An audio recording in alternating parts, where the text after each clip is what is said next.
igreja, né? Só que Paulo ele tem um objetivo, e o objetivo dele é visitar aquela igreja que ele não conhece. E por que ele quer visitar aquela igreja? Nós vimos alguns domingos atrás, ele quer visitar aquela igreja porque o desejo maior dele é ir até a Espanha, onde não existia o cristianismo ainda. E a Espanha ficava, e Roma ficava no meio do caminho. E a igreja de Roma era uma igreja forte, apesar de não ter sido fundada por nenhum dos apóstolos, era uma igreja forte. Então Paulo, o que ele faz? Ele tem que expor uma carta, e naquela carta que ele expõe o seu pensamento, ou como ele vai chamar, o seu evangelho. É a carta mais longa de Paulo, é a carta mais completa. Nós vimos no domingo passado, quando Paulo ele começa a falar sobre a ira de Deus, sobre a humanidade e especialmente sobre os gentios. Hoje nós vamos ver as sentenças de Deus sobre a humanidade. Mas por que Paulo ele coloca isso se ele está falando isso para uma igreja? E vamos pensar, uma igreja é lugar de crente, sim ou não? Então, Paulo não é um problema daquela igreja que nós vamos tratar hoje, mas daquela sociedade. E Paulo coloca isso na carta para conscientizar aquelas pessoas da missão dele como evangelista e da missão daquela igreja, né? Verso 22, acompanhe comigo.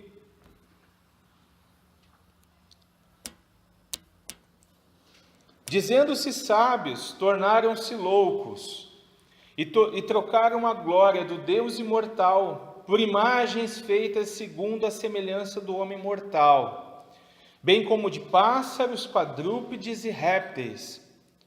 Por isso Deus os entregou à impureza sexual, segundo os desejos pecaminosos dos seus corações, para a degradação dos seus corpos entre si. Trocaram a verdade de Deus pela mentira, e adoraram e serviram a coisas e seres criados em lugar do Criador, que é bendito para sempre. Amém. Por causa disso, Deus os entregou a paixões vergonhosas. Até suas mulheres trocaram suas relações sexuais naturais por outras, contrárias à natureza.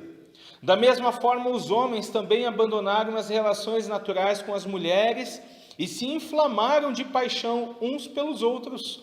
Começaram a cometer atos indecentes, homens com homens, e receberam em si mesmo o castigo merecido pela sua perversão.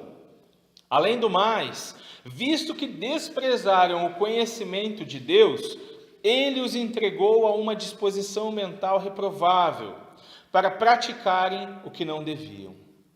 Amém? Meu primeiro ponto, queridos, é no verso 22 ao 24. E esse primeiro ponto, ele fala o seguinte: ao trocar o Criador pela criatura, Deus entregou o homem aos seus desejos pecaminosos. Nós vemos no verso 22 ao 24 que aqueles homens, dizendo-se sábios, tornaram-se loucos e trocaram a glória do Deus imortal por imagens feitas segundo a semelhança do homem mortal, bem como de pássaros, de quadrúpedes e répteis. Por isso Deus os entregou à impureza sexual segundo os desejos pecaminosos do seu coração, para a degradação do seu corpo entre si.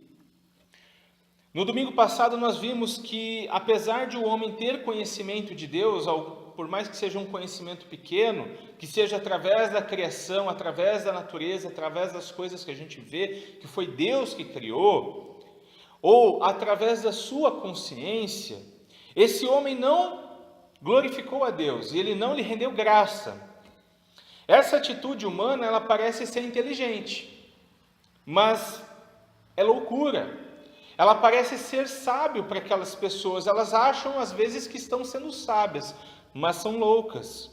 É o que nós estamos vivendo hoje, né? É o que nós vemos hoje, exatamente. Como desprezar ao Criador de todas as coisas e se achar inteligente. E é isso que o homem faz, segundo Paulo. Lá em João, capítulo 9, verso 40, 41, temos um exemplo muito interessante.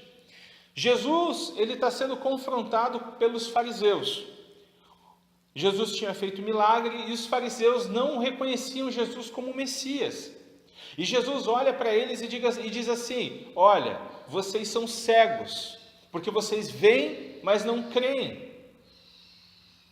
E aqui Paulo, nesse texto, ele diz assim: os homens, os ímpios, os gentios, eles são loucos, porque eles veem Deus na natureza, eles veem Deus na criação, mas eles não reconhecem Deus. Por isso que eles estão cegos. Algumas passagens podem ilustrar como os homens se acham muito inteligentes. Nós temos lá em Gênesis uma passagem que fala da Torre de Babel, né? Gênesis 11. Os homens pensaram assim: não, nós podemos chegar até os céus, então vamos construir uma torre e vamos ser conhecidos em todo o mundo, e o nosso nome vai ser glorificado em todo o mundo. E o que Deus faz? Deus riu deles, os confundiu. No metade da torre, no metade do caminho, Deus confundiu a língua deles. E eles não conseguiam mais falar consigo, com um amigo do lado e tal. E aí, naquela loucura, eles se dispersam pela terra. Lá no capítulo 20 de 1 Reis, nós temos um outro exemplo, onde Israel estava para ser atacada pelos sírios. E aí os sírios, eles achavam que Deus, o Deus de Israel, ele era um Deus apenas que era Deus de montes, e não era um Deus de vales. E Deus ri deles, e fala assim: para que eles fiquem sabendo que eu sou o Deus dos montes e o Deus dos vales, eu vou entregá-lo nas suas mãos. E Deus dá a vitória para Israel, mostrando que Ele é Deus soberano. Quando Paulo escreve aos crentes daquela igreja e diz que os gentios, além de rejeitarem o conhecimento de Deus, se acham sábios por essa atitude, é interessante a gente notar que essa atitude pode ser vista hoje, que nem a senhora falou. As pessoas, elas veem Deus, elas conseguem enxergar o poder de Deus na natureza, nas pessoas, nos afetos, enfim. Tem coisas que não tem explicação, que é só Deus, a explicação é Deus. Mas as pessoas ainda assim, elas rejeitam. E elas se acham inteligentes através disso. Nós podemos encontrar essa atitude nas universidades, onde a maioria das pessoas, elas são céticas, né? Se você já foi alguma vez numa faculdade, numa universidade, você conversa com um professor, com uma pessoa assim estudada, geralmente essa pessoa, ela tem um ceticismo muito grande, ela não acredita em Deus. Para ela, Deus é o quê? Deus é uma teoria. Assim como existe a teoria da relatividade, outras teorias, Deus é mais uma teoria. Deus é a invenção do homem, o homem inventou Deus, né? É mais fácil para o ser humano acreditar em duendes, em fadas, em ET, do que acreditar que Deus existe e que Ele é Senhor sobre todas as coisas, e que Ele é o Criador de tudo que nós vemos. É mais fácil você ligar a televisão e ver lá na televisão um famoso, um artista, um filósofo, alguém conhecido, defendendo a ideia que existe duendes, ou que existe gnomos, ou que existe seres de outros planetas, do que Deus. E isso é loucura. Quantas pessoas eu e você não conhecemos que agem assim, que estão longe de Deus, que não se renderam a Cristo, e quando a gente pergunta para ela sobre o seu futuro, sobre após a morte, e elas não sabem o que dizer. Às vezes eu estou conversando com uma pessoa que eu não conheço, e eu pergunto para ela: e como que está a sua vida com Jesus? Né? Às vezes a pessoa se abre: não, poxa, eu estou me afastando de Jesus e tal. Uma vez eu perguntei para uma pessoa: como que vai a sua vida com Jesus? Minha vida com Jesus está boa. Como? Não sei, tá bom, estou tranquilo, estou na minha, ele está na dele. As pessoas, elas não têm noção da distância que elas estão de Jesus. E essas pessoas, elas apelam às vezes para quê? Para boas obras, dizendo que elas não poderão ser condenadas por Deus porque elas fazem o bem, porque elas levam uma cesta básica, uma roupa, porque elas dão um dinheiro para alguém para ajudar, porque elas são caridosas e às vezes elas não podem fazer o mal para ninguém. Elas trabalham, elas estudam, elas se casam, têm filhos, mas estão longe de Deus. Não o reconhecem como Deus e nem lhe dão graças. Se acham inteligentes, mas são loucos. No verso 23 diz: e trocaram a glória do Deus imortal por imagens feitas segundo a semelhança do homem mortal, bem como de pássaros, quadrúpedes e répteis. O ser humano ele se acha tão inteligente, tão sábio, desprezando o Criador e colocando a criatura no lugar do Criador, trocando a glória do Deus imortal pela adoração à criatura mortal. Por isso que Paulo diz que eles se tornam loucos, porque é loucura nós trocarmos o Criador pela criatura. Isso acontece porque estão cegos e os seus pensamentos são obscurecidos. O homem se acha inteligente trocando a glória de Deus, o Deus imortal, por imagens. Quantas pessoas nós não conhecemos, ou às vezes nós já fizemos, de trocar a adoração ao Deus imortal por uma imagem? Sim, todos nós, ou a maioria. Nós trocamos, o homem trocou a adoração ao único Deus pela adoração do homem mortal. Nós somos idólatras por natureza. Nossa natureza humana, ela tem tendência a ser idólatra. E às vezes a gente pensa que essa idolatria é apenas no santo católico. É apenas Nossa Senhora Aparecida ou Fátima. A gente quando pensa na palavra idolatria, a gente coloca a imagem de um santo. Quem é assim? Comigo foi assim por muito tempo. Mas a idolatria, ela não é apenas quando você devota a sua adoração a um santo. A idolatria é quando devotamos a nossa adoração a qualquer ser que não é Deus. A qualquer pessoa que não seja Deus. Às vezes devotamos a nossa adoração ao marido ou à mulher. Às vezes devotamos a nossa adoração aos filhos, aos pais. Naquela época, os gentios eles tinham os grandes filósofos. Hoje em dia nós temos quem? As celebridades. Naquela época, os gentios eles davam muito crédito à palavra de Platão, de Aristóteles, de Sócrates. Eles conheciam esses homens. Alguns foram contemporâneos. Hoje em dia, nós ligamos a TV para dar ouvido à voz de celebridades, de jornalistas, de pessoas famosas. Mesmo quando essas opiniões contrariam a palavra de Deus. Naquela época, os homens tinham os deuses de pau, de pedra, de gesso e de bronze.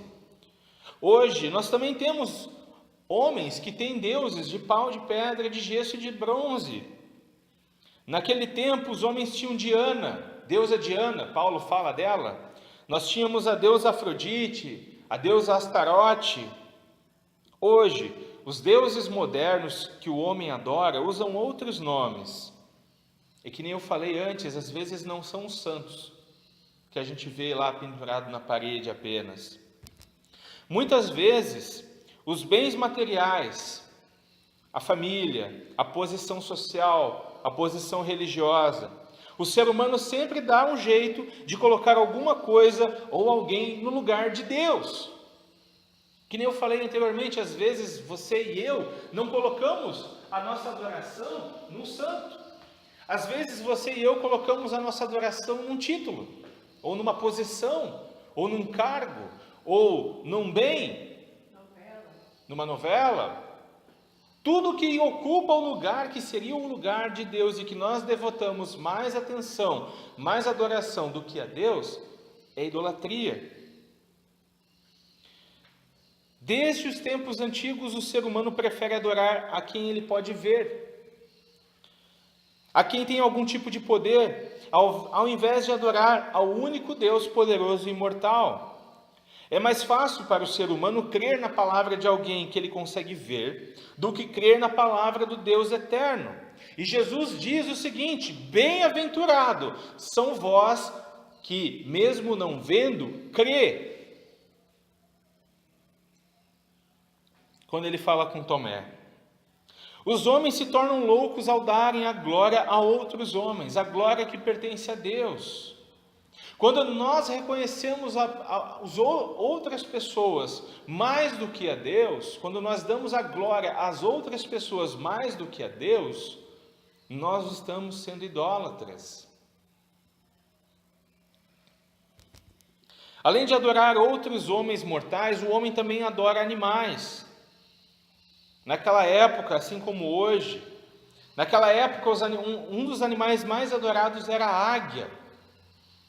E até hoje, você vê um dos símbolos americanos é uma águia.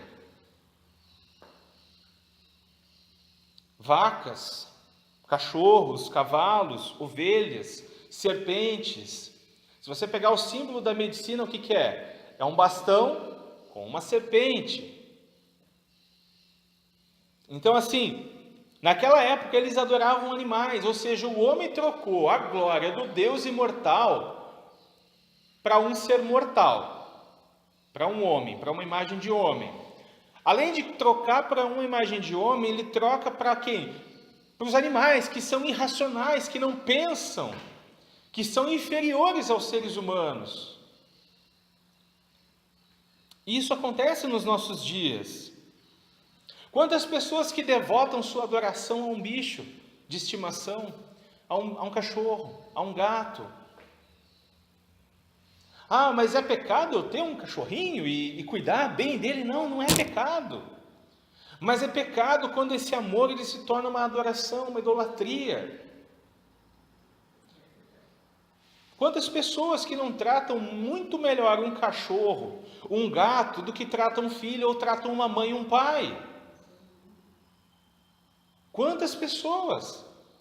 Quantos cachorros comem melhor do que o ser humano?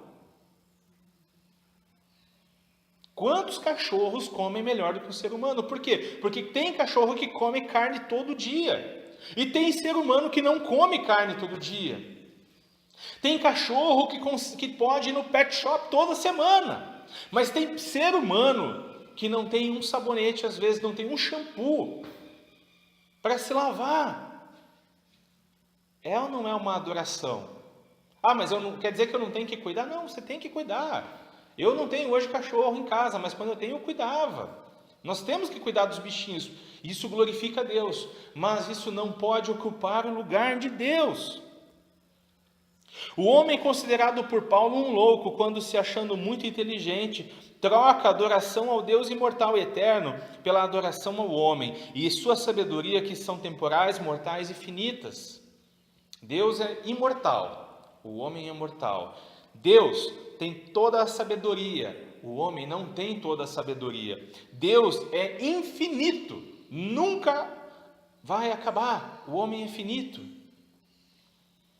E quando trocamos a nossa adoração ao Deus imortal para adorar os animais criados pelo Criador, dando-lhes a glória e honra que são devidas ao Criador, o Deus imortal, o homem é louco quando deixa de adorar a Deus, que é o Criador de tudo e todos, por adoração aos animais, seres irracionais. Nós temos alguns exemplos bem interessantes. Se você já assistiu alguma reportagem falando da Índia, eu nunca fui para a Índia, não tive essa oportunidade, não sei se alguém já teve aqui. Mas eu acho que todos nós já assistimos num Globo Repórter da vida alguma reportagem sobre a Índia. E lá na Índia, os animais eles são sagrados. Cada animal é um deus, é uma deidade, é uma deidade. A vaca é o mais conhecido, né? A vaca é o mais conhecido. Por quê? Porque nós brasileiros gostamos de churrasco, então a gente se importa mais com as vacas do que com os outros bichinhos. E lá não, lá eles não fazem isso, né? Eles não comem carne. Imagina eles, nós comemos o Deus deles. Exatamente, é uma ofensa. É uma ofensa para eles. No verso 24 vai dizer: por isso Deus os entregou à impureza sexual, segundo os desejos pecaminosos do seu coração, para a degradação do seu corpo entre si. Aqui começa a primeira sentença de Deus sobre os homens que trocam Deus pela idolatria de outros seres e coisas. São 3 vezes nesse texto que Paulo vai falar, escrevendo uma sentença de Deus contra a humanidade por causa do pecado, em especial os gentios. Na primeira delas, nós vemos que Deus os entrega à impureza sexual, segundo os próprios desejos do coração do homem. E aqui nós temos claro a ligação entre a idolatria e a imoralidade. Para Paulo, o ponto principal é a ira de Deus sobre os que rejeitam o Criador, muitas vezes assume a forma de deixar as pessoas sofrerem as consequências do seu pecado, daquilo que elas desejam. O ser humano trocou a glória de Deus pela adoração de seres e coisas criadas. Então Deus os entrega aos seus desejos. Deus deixa, porque o coração do homem está ali o pecado. Por que nós não pecamos tudo aquilo que nós gostaríamos? Porque Deus nos refreia. O crente, nós que somos crentes, que somos cristãos, nós somos cheios do Espírito Santo. Então, para nós, não é comum a gente viver pecando. Mas mesmo numa sociedade atual, as pessoas têm vários níveis de pecado. Não é todo mundo que é um estuprador? Sim ou não? Não é todo mundo que comete estupro, não é todo mundo que comete pedofilia, não é todo mundo que comete barbaridades. São níveis. Mas aquele sentimento está no coração do homem. E Deus vai refreando. Mas como Deus vai dando chance, vai dando oportunidade para os homens, e os homens vão trocando Deus, a adoração a Deus, pela adoração das criaturas e das coisas, Deus abandona, Deus entrega. Vai, segue o seu desejo. Então, a ira de Deus, ela se manifesta nessas pessoas como Deus entregando elas aos seus desejos, aos seus prazeres. Nós temos que lembrar que Paulo, quando ele escreve essa carta, ele está na cidade de Corinto. Corinto era uma cidade muito grande, tipo um Rio de Janeiro da vida, uma São Paulo, né? O sexo lá era muito normal, a homossexualidade era muito normal, né? Tanto é que os imperadores romanos, a maioria deles foram homossexuais. E aí Deus os entrega à impureza sexual, ao desejo sexual, ao desejo do seu coração. Deus entregou estes homens aos desejos corruptos dos seus corações, para a degradação do seu corpo entre si. Deus deixou aqueles homens que o rejeitaram, que trocaram a glória de Deus pela adoração a outros homens e animais. Deus os entregou aos seus desejos. A condenação de Deus naquele tempo, e no tempo de hoje, porque se a gente olhar para fora e ver as pessoas hoje no nosso mundo, nós vamos ver o quê? A condenação de Deus para essas pessoas, Deus as entregando, Deus as abandonando. Essas pessoas, elas cometem esses pecados sem dor na consciência. As vontades carnais, Deus deixa o homem fazer o que ele bem quiser. É importante nós não pensarmos que tão logo os pecados de idolatria comecem a aparecer, que Deus deseja que o homem morra imediatamente. Não. A ideia de Deus é que essas pessoas, ao receberem essa condenação, isso venha provocar nelas um desejo de ir até Deus. Não é o que acontece sempre. Mas Deus, ele é um Deus paciente. Não é porque a pessoa começou a fazer isso agora que ela já vai ser condenada. Não, Deus é paciente. Vamos lembrar do exemplo de Caim e da forma que Deus trata Caim com ternura. Abel e Caim, filhos de Adão, cada um prepara uma oferenda a Deus, uma oferta a Deus. Abel pega das primícias do seu rebanho e oferece a Deus. Caim pega do fruto da terra. Deus aceita a oferta de Abel e se agrada da sua pessoa, mas Caim, Deus não aceita, nem a sua oferta, nem a sua pessoa. Caim fica com raiva, com ódio, vai lá e mata seu irmão. Deus o trata ainda com ternura, Deus ainda o trata com paciência. Deus conversa: Caim, se você tivesse feito o que é certo, eu não te aceitaria? Nós temos o exemplo também de Jezabel, lá em Apocalipse 2, 20, nós temos o exemplo de Jezabel como uma pessoa que Deus deu tempo para que ela se arrependesse, mas Deus a colocaria de cama, prostrada, doente. Então nós vemos a paciência com Deus até mesmo nos dias de Noé, que Deus deu tempo para que os homens se arrependessem do seu pecado. Então, nesse contexto de Romanos 1, Deus se revelou aos gentios para que eles pudessem se voltar a Ele. Podemos ver que muitas vezes o propósito divino é conduzir o pecador ao arrependimento. A cura, como nós vemos lá em Isaías 19, 20, Deus ele fere para poder curar. Abra sua Bíblia em Isaías 19, vamos lá comigo.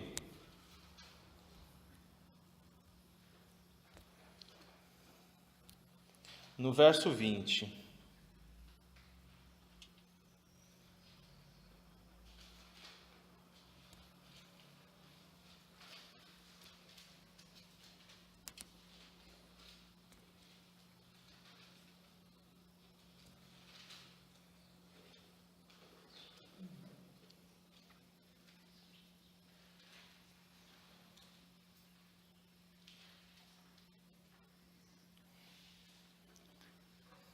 Diz assim, no verso 19, vamos no 19. Naquele dia, o Senhor terá um altar no meio da terra do Egito, e na fronteira do país será levantada uma coluna em honra ao Senhor.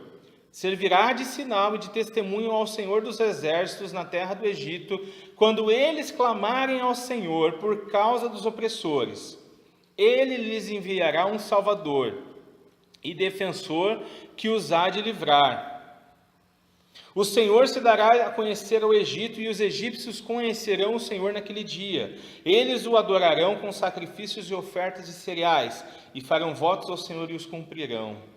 O Senhor ferirá os egípcios, ele os ferirá, mas depois os curará. Eles se converterão ao Senhor, e ele lhes atenderá as orações e os curará. Amém? Ou seja, muitas das vezes Deus ele manda a sentença sobre as pessoas para que provoque nelas o arrependimento. O problema, queridos, é que muitas das vezes, na maioria das vezes, o pecador não se arrepende, mesmo Deus sendo paciente e misericordioso. Não se arrepende e não deixa o seu caminho, muito menos abandona os seus pecados, e isso provoca a ira de Deus. A ira de Deus é executada nesse homem dessa forma, entregando esses homens aos seus desejos perversos e à impureza sexual para a degradação de seus corpos. E uma aplicação, será que eu e você estamos trocando a glória de Deus, o Criador, pela criatura? Será que estamos idolatrando alguém que não seja o Deus imortal? Porque todas as vezes que valorizamos mais a opinião de alguém em detrimento da opinião de Deus sobre um assunto, estamos adorando outro que não é Deus. Será que os nossos familiares são mais importantes que Jesus Cristo? Será que o nosso amor está neles e não no nosso Salvador? Paulo diz que os homens se achavam sábios, se achavam inteligentes, mas isso não impediu deles serem chamados de loucos, pois trocaram a glória de Deus pela criatura. Quem é o nosso Deus? Quem comanda a nossa vida? Quem comanda as nossas decisões? Como retribuição, Deus entrega tais pessoas à impureza. Deus entrega tais pessoas aos seus desejos, deixando que elas façam aquilo que querem fazer e nada acontece. E às vezes a gente se pergunta, por que aquela pessoa que faz o mal, que é tão perversa, por que nada acontece com ela? Por que não cai um raio na cabeça dela, fulmina ela?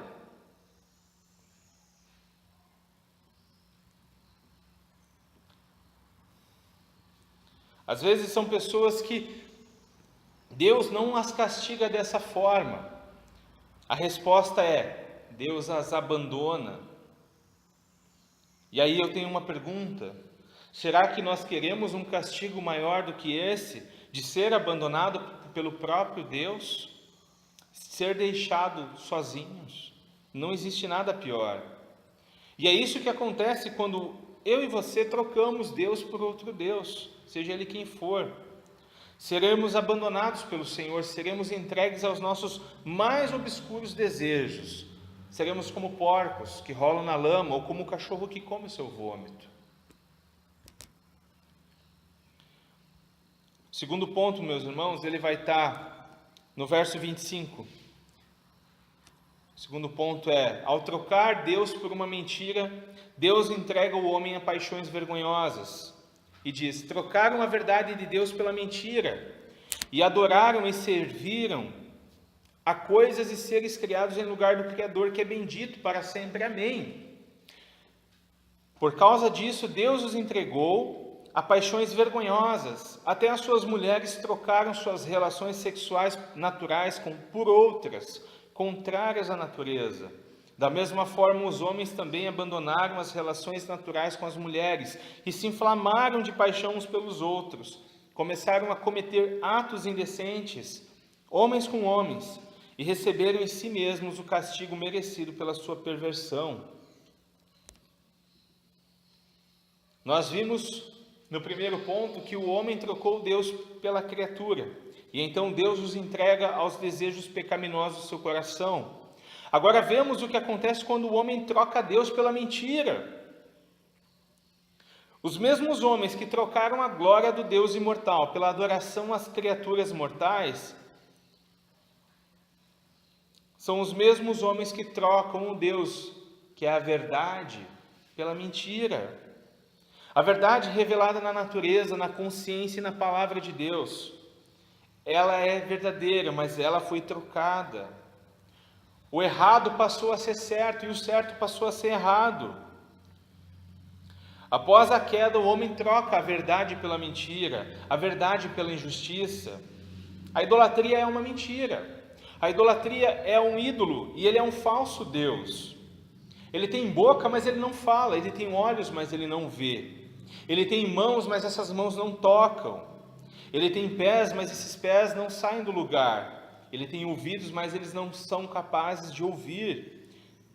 Mesmo assim, o homem prefere adorar um ídolo do que adorar o Deus vivo. E adoram e servem os seres criados em vez de servirem ao Criador de tudo. A idolatria do homem provoca a ira de Deus sobre ele. Além de trocar a verdade de Deus pela mentira, o homem deixou de servir a Deus, o Criador, para servir e adorar a criatura. O homem colocou a criatura no lugar de Deus. O louvor que deveria ser direcionado a Deus é dado à criatura. E Paulo termina esse verso fazendo como se fosse uma oração ao Criador, que é bendito para sempre. Paulo, nas suas cartas, ele sempre coloca isso, uma oração a Deus. E aí nós temos a segunda sentença, no verso 26. Por causa disso, Deus os entregou a paixões vergonhosas. Até suas mulheres trocaram suas relações sexuais naturais por outras, contrárias à natureza. Da mesma forma, os homens também abandonaram as relações naturais com mulheres e se inflamaram de paixão uns pelos outros, e começaram a cometer atos indecentes, homens com homens, recebendo em si mesmo o castigo merecido pela sua perversão. Aqui, a palavra que está lá no original não é nem mulher e nem homem. A palavra que está lá no original é macho e fêmea. Hoje, por exemplo, se você falar que uma pessoa é uma mulher ou que é um homem, a sociedade vai dizer que isso é uma construção social, que é um gênero. Nós temos um exemplo muito interessante, por exemplo, a filha da Gretchen, a Tammy, né? Eu conheci a Tammy como mulher na televisão. Mas hoje, se você pegar a Tammy Miranda, vai estar a foto de um homem. Ela é uma mulher ou ela é um homem? Você está entendendo? ela é uma fêmea, ela nasceu fêmea. Então, o que Paulo está dizendo aqui é que nós nascemos macho e fêmea. Isso é a natureza. Mas o homem troca a verdade de Deus pela mentira da idolatria, e Deus os entrega à impureza, Deus os entrega a paixões vergonhosas. As mulheres começam a se relacionar com outras mulheres, os homens começam a se relacionar com outros homens. Deus os entrega, Deus os abandona aos seus próprios desejos. Então, aquilo que estava segurando ela, não, agora não tem mais que me segure, eu vou fazer a minha vontade, eu sou livre, eu tenho livre-arbítrio, então eu vou fazer o que eu quero. Nós vemos hoje a sociedade, hoje até é normal, hoje é errado você falar para a pessoa que isso é um pecado, que ela está ofendendo a Deus. É errado, é feio, você não pode falar isso, mas essa é a verdade. A sociedade troca a verdade de Deus pela mentira. Então Deus os entrega aos desejos do seu coração. Deus os abandona.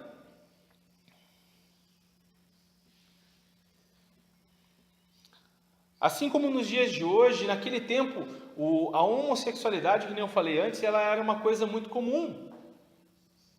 Muito comum. E Paulo está indo na contramão. Hoje em dia nós temos, gente, igrejas evangélicas que aceitam casamento gay, que celebram casamento gay. Hoje nós temos pastores gays.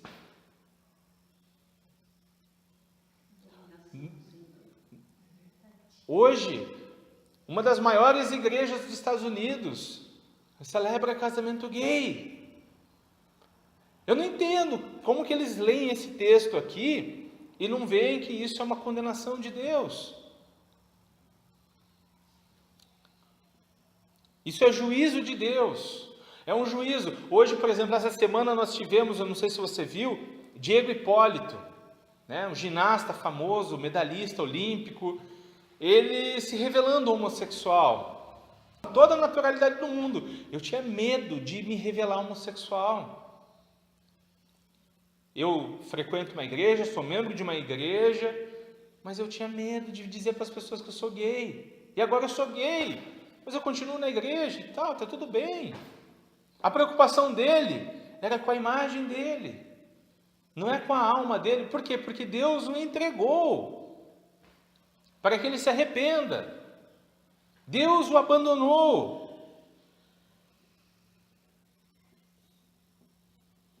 O que impede o ser humano de agir mais perversamente é Deus. Eu e você, o nosso coração ele é tão pecador, ele é tão depravado quanto o coração de Adolf Hitler. O nosso coração é tão mau como o coração de Adolf Hitler. Mas Deus não permite que nós sejamos tão maus como Adolf Hitler. Mas se Deus abandona uma pessoa, essa pessoa vai se tornando tão má, tão perversa, como foi Hitler. Deus entrega o pecador impenitente, que não se arrepende aos seus próprios desejos. E nós temos uma aplicação. Quem troca a glória do Deus imortal pela adoração a uma criatura, troca Deus, que é verdade, pela mentira. Será que eu e você estamos fazendo isso com a nossa vida? Será que nós estamos adorando? Será que nós estamos servindo a criatura ou a coisas criadas em lugar do Criador? A retribuição para tais homens que trocam a verdade de Deus pela mentira é o abandono de Deus. O terceiro ponto, e eu já estou me encaminhando para o final, está no verso 28. E ele é: ao desprezar o conhecimento de Deus, Deus entrega um homem a uma mente reprovável. Deus abandona para fazer o que você quiser. E diz o seguinte: além do mais, visto que desprezaram o conhecimento de Deus, Ele os entregou a uma disposição mental reprovável, para praticarem o que não deviam. Vemos aqui que o homem desprezou o conhecimento de Deus. E por esse motivo Deus o entrega a uma mente reprovável. Deus literalmente tira o freio. Então o homem comete coisas vergonhosas e não dá bola. Ontem eu estava estudando esse texto e me veio uma música da cabeça que é Se Eu Tirar o Freio. Alguém já escutou? Se eu tirar o freio, você não vai me perder. Se eu largar o freio... Ela não é gospel, mas a mensagem dela está, nossa, perfeita. A verdade, queridos, é que quando o ser humano ele rejeita, ele despreza o conhecimento de Deus, ele vai desprezando, ele vai abandonando Deus, ele vai se distanciando de Deus, Deus vai tirando o freio, Deus vai largando o freio. E aí nós vemos as barbaridades que nós temos hoje, homem com homem, mulher com mulher, pessoas tendo relação sexual com bichos, com crianças, com deficientes, toda sorte de perversão, com bebês. O homem, ele é livre para fazer o seu pecado, para ser escravo do seu pecado. Quem segurava não segura mais, por isso o homem pratica aquilo que não deveria praticar. E uma aplicação, queridos, para isso aqui. Será que nós temos desprezado o conhecimento de Deus? Será que eu e você temos desprezado Deus? Eu acredito que não. Mas será que os nossos conhecidos, os nossos familiares, os nossos vizinhos, será que eles não têm desprezado a Deus? Então esse é um motivo, meus irmãos, é um motivo para que nós venhamos ao quê? Aclamar Jesus Cristo, primeiro por nossas vidas, nos arrepender dos nossos pecados, e em segundo, clamar a Jesus Cristo por essas almas, para que elas sejam salvas, para que elas se arrependam, para que elas caiam em si, para que elas vejam o quão loucas elas são. Amém? Vamos orar? Pai, em nome de Jesus Cristo, Senhor, nós te pedimos perdão. Te pedimos perdão, Senhor, pelos nossos pecados. Te pedimos perdão, Senhor, quando trocamos a glória do Deus imortal e adoramos, Senhor, a uma imagem de homem mortal. E adoramos, Senhor, e servimos a criatura, ao invés de te adorar. Senhor, te pedimos perdão quando trocamos a tua verdade pela mentira, Senhor. Te pedimos perdão, Senhor, quando desprezamos o teu conhecimento. Ó Pai, tem misericórdia de nós, Senhor. Também te pedimos, Senhor, pelas pessoas que conhecemos, que ainda não te conhecem. Senhor, que tu tenhas misericórdia com elas, que tu tenhas paciência com elas, e que nós sejamos um instrumento de ti para alcançá-las, que nós sejamos um instrumento de ti para tocar na vida delas, para que elas venham chegar até o arrependimento, Pai. Ó Deus Santo, tenha misericórdia, tenha compaixão, que o Teu Espírito Santo esteja em nossas vidas, que sejamos cheios da Tua presença, cheios do Teu Espírito Santo, que sejamos, Senhor, fortes, que sejamos, Senhor, Teus filhos, o sal nessa terra, a luz nesse mundo, para levar, Senhor, o Teu Evangelho até essas criaturas. Ó Pai, tenha misericórdia, Senhor, tenha misericórdia dessa cidade, tenha misericórdia, Senhor, do nosso país, tenha misericórdia, Senhor. Envia-nos, Senhor, para levar o Teu Evangelho, que a Tua palavra ela tenha poder, Senhor, na nossa boca. Em nome de Jesus Cristo, é o que nós te rogamos, é o que nós te pedimos, Pai, em nome de Jesus. Amém e amém.